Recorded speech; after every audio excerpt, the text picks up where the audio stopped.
My name is Emily. I'm physician assistant and yoga instructor. Today I'm going to be walking us through the splits and how to get there. I was a gymnast for a long time as a child. I did not get very far in the levels, but I did get very flexible and very strong. So I'm going to try and put some of that knowledge to good use to try and help people get deeper into their splits. So a few quick things before we get started.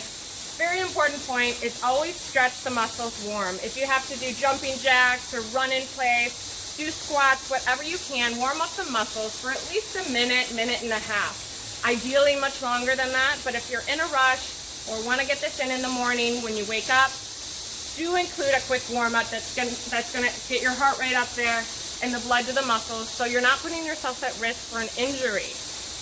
After the muscles are warm, we can take advantage of that space and the circulation it's receiving. That's a very important fact of this is the timing of the splits and when you practice.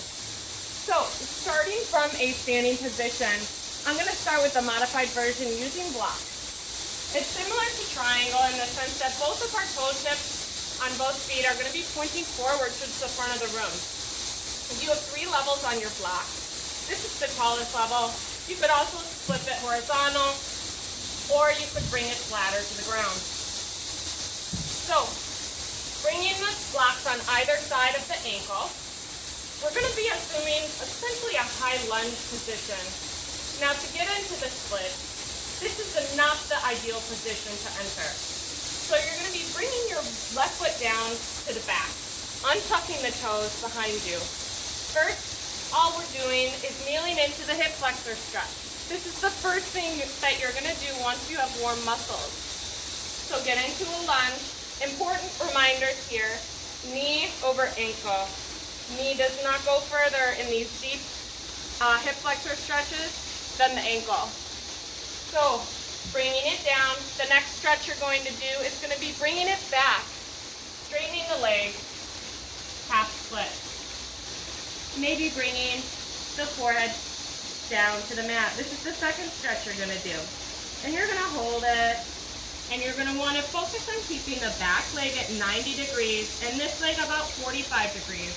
So this would not be ideal. Neither would this. Not yet anyway.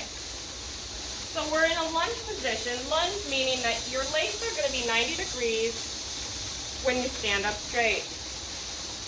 And then slightly forward from that.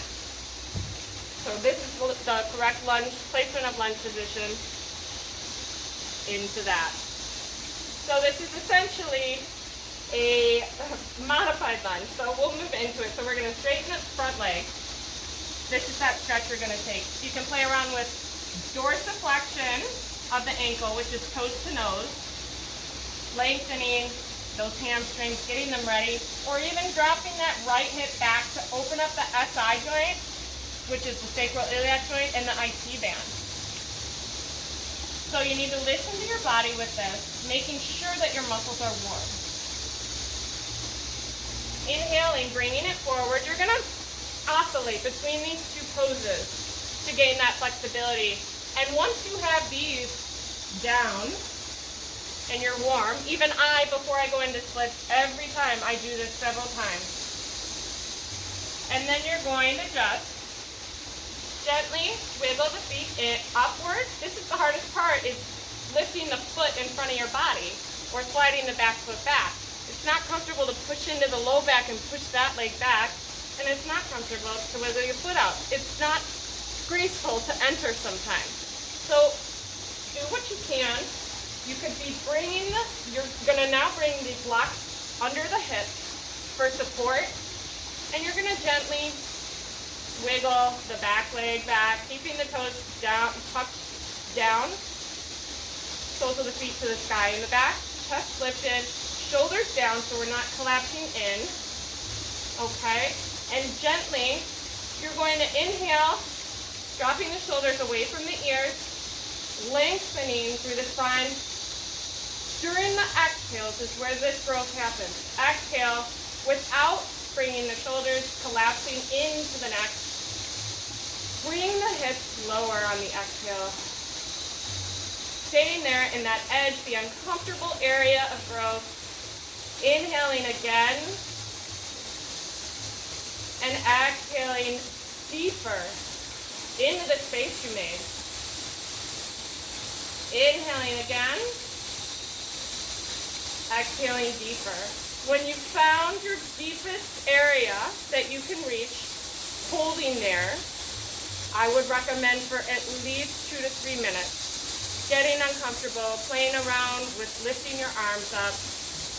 I do all of these stretches that I just showed you every single time I get into the splits, because otherwise you're risking an injury to the hamstring bundle, the glutes. It is not fun to recover from those. So eventually you'll be able to sit, hips pointing forward towards the front of the room. Remember that when you're sinking into it.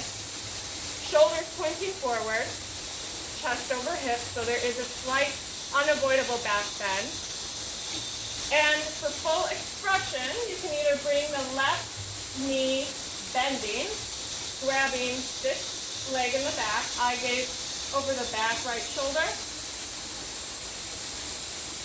or to open up for a bigger twist, opening the side body to the right, twisting the arm so the right arm is on the back leg. You can play around with extending through here. Once you're in this area, this position, where you're flexible enough to be seated on the mat like that, you'll be able to grow even more. There's a lot of growth that can happen with other areas of your body, particularly the lumbar spine, the glutes, and the IT bands, when you are non-weight bearing on the earth, when you reach that full expression. So keep trying. It just takes a few minutes a day. Hang in there. You'll get it. I promise. You can do this. Warm up first though.